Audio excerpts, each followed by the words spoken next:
Hello दोस्तों, स्वागत है आपका हमारे YouTube चैनल याहू बाबा पे। इस वीडियो ट्यूटोरियल में आप HTML के टेबल टैग जो होता है उससे उसकी फॉर्मेटिंग करने के लिए CSS की कौन कौन सी हमारे पास प्रॉपर्टीज हैं उसके बारे में सीखने वाले हैं। आइए पहले देखते हैं कि CSS में ऐसी कौन सी प्रॉपर्टीज हैं जिससे आप टेबल की फॉर्मेटिंग कर सकते हैं। यहाँ देखिए, एक है border spacing, border collapse, vertical line, caption side, empty cell और टेबल लेआउट। इन प्रॉपर्टीज़ को यूज़ करके आप जो HTML के अंदर हमारे पास एट्रीब्यूट्स आते हैं, जैसे बॉर्डर हो गया आपका, सेल पैडिंग, सेल स्पेसिंग वगैरह, वर्टिकल लाइन, वी लाइन, जो हम प्रॉपर्टीज़ यूज़ करते हैं HTML के अंदर, उनका यूज़ हमें नहीं करना पड़ता। हम CSS से ही सारा कुछ हैंडल कर लेते हैं। आइए देखते हैं इसे प्रैक्टिकली करना कैसे है।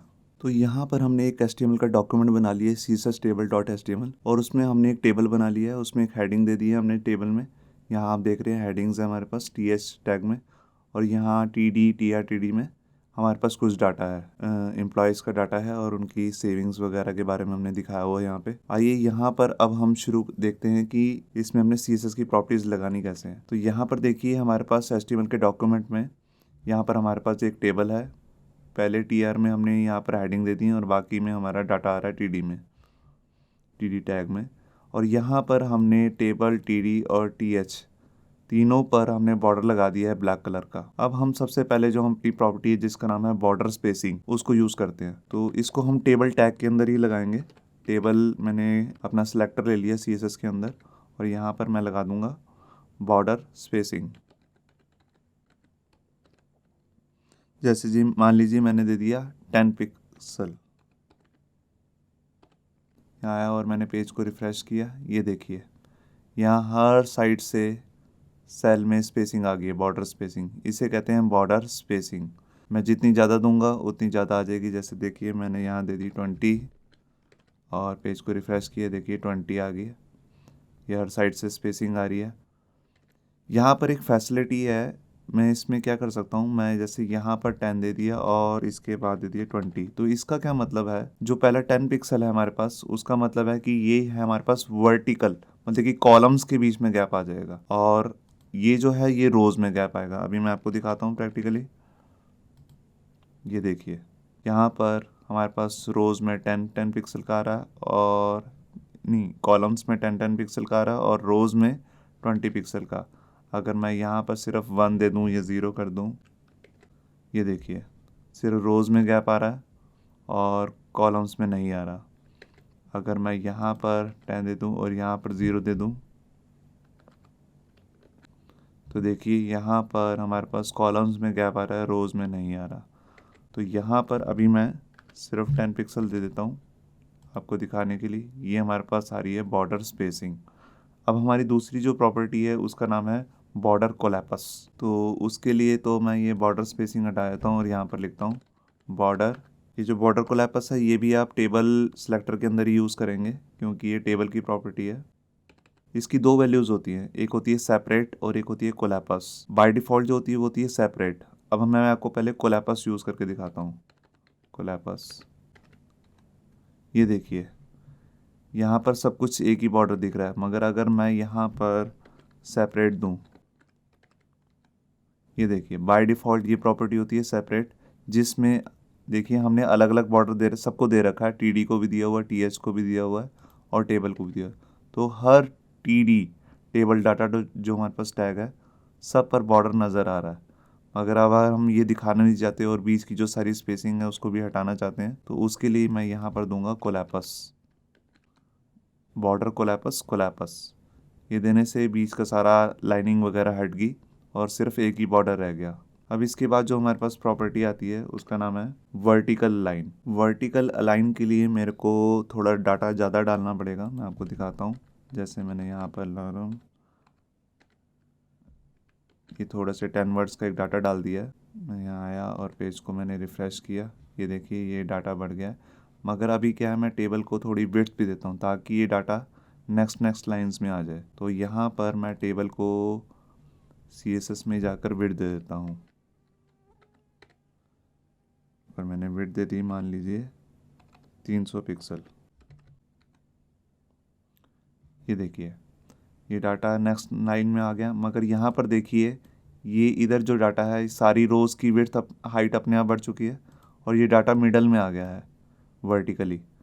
तो इसको टॉप पे ले जाने के लिए यहाँ पर हमारे पास वैसे HTML के अंदर एक एट्रीब्यूट आता है वी अलाइन, मगर अगर आप CSS से देना चाहते हैं तो CSS में प्रॉपर्टी आती है वर्टिकल लाइन। उसके लिए मैं यहाँ क्या करूँगा, मैं जितने भी TD हैं मैं सभी को एक साथ दे सकता हूँ, मगर HTML में हम ऐसा नहीं कर सकते थे। यहाँ पर मैंने दे दिया वर्टिकल अलाइन टॉप। इसकी 3 वैल्यूज़ होती हैं, टॉप, मिडल या बॉटम। ये देखिए ये टॉप हो गया। मैं अब कहीं पर भी, जैसे ये सलीम वाला जो है हमारे पास, इधर भी जाकर मैं अगर डाटा थोड़ा बढ़ा दूं,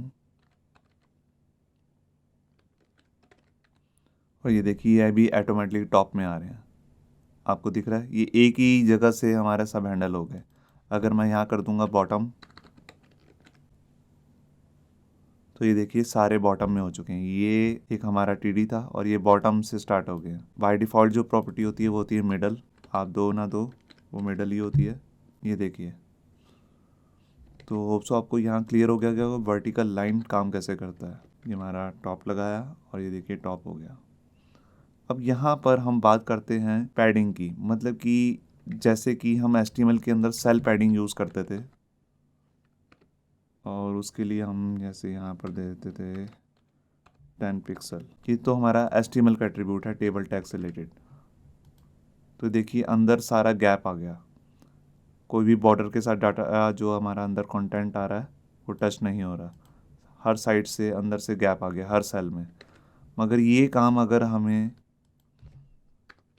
CSS के थ्रू करना है तो यहाँ पर हम इसमें पैडिंग यूज़ करेंगे। ये देखिए मैंने पैडिंग लगा दी और पैडिंग में जाके मैंने दे दिया 10 पिक्सल। ये देखिए ये 10 पिक्सल का गैप आ गया सब TDs में। यहाँ TH में नहीं आया है क्योंकि जो सेल स्पेसिंग होती है वो तो TH में भी कर देती है, मगर अगर मेरे को ये करना है तो यहाँ पर जाके मेरे को THP लिख देना चाहिए, ताकि ये जो प्रॉपर्टीज़ हैं दोनों, ये दोनों पे इम्प्लीमेंट हो जाए, TH और TD पे। ये देखिए मैं इसमें थोड़ा बढ़ा के दिखाता हूँ आपको, जैसे मैंने यहाँ दे दिया 20। ये देखिए हर साइड से 20। यहाँ पर एक फ़ायदा है अगर हम CSS से देते हैं, जैसे मैं ऊपर से तो 20 देना चाहता हूँ, लेफ़्ट और राइट से 20 देना ऊपर और टॉप और बॉटम से 10, लेफ़्ट और राइट से 20 देना चाहता हूँ, तो मैं ऐसा भी कर सकता हूँ। ये देखिए हर सेल में ऐसा ही हो गया। HTML में हम ऐसा नहीं कर सकते थे, आपको दिख रहा है। मैं थोड़ा और कम करके दिखाता हूँ। टॉप से मैंने सिर्फ 5 दे दिया, टॉप और बॉटम से देखिए टॉप और बॉटम से सब में यहाँ पे 5 पिक्सल है, लेफ़्ट और राइट से 20 आ रहा है। तो ये है हमारे पास, हम ऐसे पैडिंग भी दे सकते हैं TD जो हमारा एट्रीब्यूट है उसको यूज़ करके। अब हमारे पास जो एक प्रॉपर्टी है जिसका नाम है कैप्शन साइड, उसको कैसे यूज़ करना मैं आपको बताता हूँ। जैसे कि हमारे पास टेबल में एक टैग होता है जिसका नाम होता है कैप्शन। मैं आपको लिख के दिखाता हूँ यहाँ पे। कैप्शन के अंदर मैंने यहाँ पर जैसे कुछ भी लिख दिया, जैसे टेबल एम्प्लॉय रिकॉर्ड, यहाँ मैंने लिखा और मैं इसे भी चेक करता हूँ। ये देखिए यहाँ पर हमारा कैप्शन नज़र आ रहा है। तो मैं जो इसकी अलाइनमेंट है इसको भी चेंज कर सकता हूँ। इसके लिए मेरे को अपनी जो प्रॉपर्टी है उसका नाम है कैप्शन साइड, तो उसको यूज़ करना होगा। तो उसके लिए मैं यहाँ क्या करूँगा, यहाँ पर लूँगा कैप्शन, क्योंकि मेरे को इसी की CSS चेंज करनी है। तो यहाँ पर जाके जस्ट मैंने लिखा कैप्शन साइड। इसमें दो ही वैल्यूज़ होती हैं, एक तो होती है टॉप और एक होती है बॉटम। तो इन दोनों में से आप यूज़ करते हैं। बाय डिफ़ॉल्ट होती है टॉप, मैं आपको बॉटम लगा के दिखाता हूँ। ये देखिए ये ऑटोमेटिकली बॉटम करते ही ये हेडिंग जो है हमारी कैप्शन है वो नीचे आ गया है, और अगर मैं इसकी डिफ़ॉल्ट प्रॉपर्टी लगाऊंगा टॉप तो ऊपर ही दिखेगा। ये आपको क्लियर हो गया कैप्शन साइड को कैसे यूज़ करना है। अब हम देखते हैं एम्प्टी सेल जो हमारे पास एक प्रॉपर्टी है CSS के अंदर, उसको यूज़ कैसे करना है। अब मान लीजिए यहाँ पर हर सेल में कुछ ना कुछ डाटा आ रहा है। अब ये वाला जो 150 आ रहा है मैं इसको हटा देता हूँ। यहाँ मैं गया और मैंने इसको एम्प्टी कर दिया सेल को। ये देखिए ये किया, यहाँ पर ये अभी भी ऐसे दिखा रहा है जैसे सेल। अब आप ये दिखाना चाहते हैं या नहीं चाहते, तो इसके लिए हमारे पास प्रॉपर्टी आती है एम्प्टी सेल। तो उसके लिए मैं यहाँ पर क्या करूँगा, टेबल अपने सेलेक्टर में जाके यहाँ पर दूंगा एम्प्टी सेल। एम्प्टी सेल्स इसमें दो ही वैल्यूज़ होती हैं, तो शो या हाइड। शो ऑलरेडी वो डिफ़ॉल्ट होती है, वो हो ही रहा है शो। मैं इसको हाइड करके दिखाता हूँ आपको।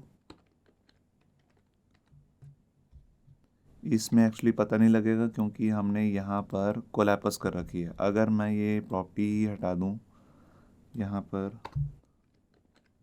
तो बाय डिफ़ॉल्ट प्रॉपर्टी सेपरेट लगेगी। और ये देखिए यहाँ से वो जो सेल है वो दिखना ही बंद हो गया। अगर मैं उसको शो करूँगा या इस प्रॉपर्टी को ही हटा दूँ एम्प्टी सेल को, तभी वो शो ही हो जाएगा। ये देखिए, तो यहाँ से आपको क्लियर हो गया होगा कि एम्प्टी सेल कैसे काम करता है।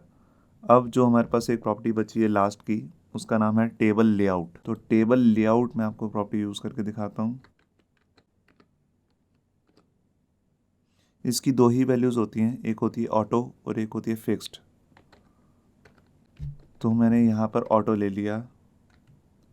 अब इसमें मैं आपको कुछ करके दिखाता हूँ, जैसे ये मोहन जो है इसमें स्पेस नहीं देता और इसमें काफ़ी सारा डाटा डाल दिया। ये देखिए टेबल की विड्थ अपने आप बढ़ गई, जबकि मैंने फिक्स की हुई है ये। यहाँ देखिए 300 पिक्सल, मगर ये डाटा टेबल की विड्थ अपने आप बढ़ चुकी है। अब देखिए मैं इसमें इसके साथ वाला जो सलीम है उसमें भी बिना स्पेस दिए कुछ लिख देता हूँ। तो यहाँ पर रिफ़्रेश करके देखिए, ये देखिए अगर जो ये लास्ट वाला कॉलम है कुमार, इसमें भी जाके मैं कुछ नॉन स्टॉप कुछ लिख देता हूँ, तो विड्थ और बढ़ गई, जबकि मैंने फिक्स की हुई थी। तो इसका मतलब है कि वो 300 पिक्सल तो लेगा ही लेगा, मगर इन केस अगर डाटा बढ़ता है तो वो टेबल की विड्थ बढ़ भी सकती है, मगर फिक्स्ड में नहीं होगा। इसकी दूसरी वैल्यू जो है फिक्स्ड, उसमें ऐसा नहीं होता। ये देखिए यहाँ पर ये डाटा जो लाइन थी ये ओवरफ्लो कर गई है यहाँ से। तो ये होता है लेआउट फिक्स्ड और ऑटो करते ही ये मिनिमम 300 तो लेगा ही लेगा, अगर डाटा बढ़ता है तो ये विड्थ बढ़ भी जाती है। तो ये है टेबल लेआउट। अब मैं आपको बताता हूँ कि इसमें थोड़ी फॉर्मेटिंग कैसे हम और अट्रैक्टिव बना सकते हैं टेबल को। तो यहाँ पर मैं अभी डाटा सेल ये तो हटा देता हूँ और ये भी हटा देता हूँ, इसको लगे रहने देता हूँ ऑटो को। और यहाँ पर जाके मैंने बॉर्डर कोलैप्स यूज़ कर लेता हूँ। बॉर्डर कोलैप्स इसकी वैल्यू है, ये यूज़ किया, इससे एक ही बॉर्डर बन गया। अब मैं मान लीजिए इसमें होवर इफेक्ट लगाना चाहता हूँ, तो उसके लिए मैं माउस लेके जाऊँ तो पूरी रो हाईलाइट हो। अब रो में और भी कॉलम्स हो सकते हैं, तो कई बार पता नहीं लगता कि इधर जो कॉलम आ रहा है, ये जो वैल्यू आ रही है, किस वाले की हम बात कर रहे हैं, रो की। तो उसके लिए हम हाईलाइट भी लगा सकते हैं इसमें। तो उसके लिए जैसे मैं यहाँ पर गया और मैंने TR दिया, और TR में मैंने फिर सूडो क्लास लगा के दिया होवर का मतलब जैसे ही मैं एक रो पे माउस लेके जाऊँ तो उसका कुछ भी मेरे को चेंज करना है तो मैं कर सकता हूँ। जैसे मैंने यहाँ पर दे दिया बैकग्राउंड में मैं यहाँ दे देता हूँ F2। यहाँ मैंने एक कलर दे दिया F2, ये ग्रे का थोड़ा लाइट वर्जन है। यहाँ पे मैं गया, देखिए रिफ्रेश, ये देखिए जैसे ही मैं माउस लेके जा रहा हूँ तो पूरी रो हाईलाइट हो रही है। आपको समझ में आ रहा होगा, पूरी रो हाईलाइट हो रही है। अब यहाँ पर मैं आपको इसमें जैसे डाटा बहुत सारा हज़ारों का डाटा हो सकता है टेबल में, तो उसके लिए हम क्या करते हैं, मोस्टली एक रो का कलर दूसरा और दूसरी रो का कलर वाइट नॉर्मली वैसे रख देते हैं। तो उसको करना हो तो आप कैसे कर सकते हैं, मैं आपको दिखाता हूँ। ये तो लगे रहने देते हैं। अब यहाँ पर मैं गया और TR में मैंने लिखा, एक फिर सूडो क्लास लगाई जिसका नाम है nth चाइल्ड। अगर आपको ये नहीं पता nth चाइल्ड क्या होता है, तो इसके लिए आप हमारी वीडियोस भी देख सकते हैं, आगे आने वाली वीडियोस एडवांस सेलेक्टर से रिलेटेड हम वीडियोस बनाने वाले हैं, तो उसमें ये आप समझ सकेंगे। तो यहाँ पर मैंने दिया E1। अब इसका मतलब है जितनी भी रोज़ हैं उसमें जो E1 वाली हैं, nth चाइल्ड कौन सा है, E1, तो उसकी मेरे को CSS कुछ करनी है, और उसमें मैं यही वाला कलर डाल देता हूँ। ये डाल दिया और ये हाईलाइट वाला मैं हटा देता हूँ थोड़ी देर के लिए। और यहाँ पर देखिए रिफ़्रेश किया, ये देखिए एक रो वाइट है, एक ग्रे वाइट। जो बॉर्डर आ रहा है मैं उसका कलर भी चेंज कर देता हूँ ताकि आपको थोड़ा ज़्यादा क्लियर हो जाए। ये देखिए ग्रे वाइट। अब मैं आपको थोड़ी सा ये रोज़ डुप्लीकेट करके दिखाता हूँ। सेव किया मैंने फाइल को, यहाँ रिफ़्रेश किया, यहाँ देखिए, यहाँ आपको क्लियर हो रहा होगा कि किस रो में क्या आ रहा है डाटा। तो उसके लिए हम यहाँ पर मैंने आपको एक ट्रिक सिखाई है, आप जो टेबल रो है उसका NH चाइल्ड पे सूडो क्लास बना के उसमें E1 लिख के ये दे सकते हैं। तो E1 वाली जो है जैसे 0, फिर 2, फिर 4, फिर 6, मतलब कि जो 2 से डिवाइड्स हो जाते हैं हमारी कॉलम, 0 से स्टार्टिंग होएगी इसकी जो रीडिंग है मतलब कि, तो उसमें उनके कलर्स इसने वो कर दिए। और बाय डिफ़ॉल्ट जो कलर आ रहा है वो तो वाइट आ ही रहा है, जो बैकग्राउंड में बॉडी का वाइट है वो दिख रहा है। जिसमें हमने करना था उसके लिए हमने यहाँ पर लाइट ग्रे कर दिया है यहाँ पे। होप सो आपको ये हमारा वीडियो ट्यूटोरियल अच्छा लगा होगा। अगर अच्छा लगा है तो वीडियो को प्लीज़ लाइक करना मत भूलिए। अगर आप ऐसे ही रेगुलर अपडेट्स चाहते हैं तो हमारे चैनल याहू बाबा को सब्सक्राइब करना मत भूलिए। Thank you.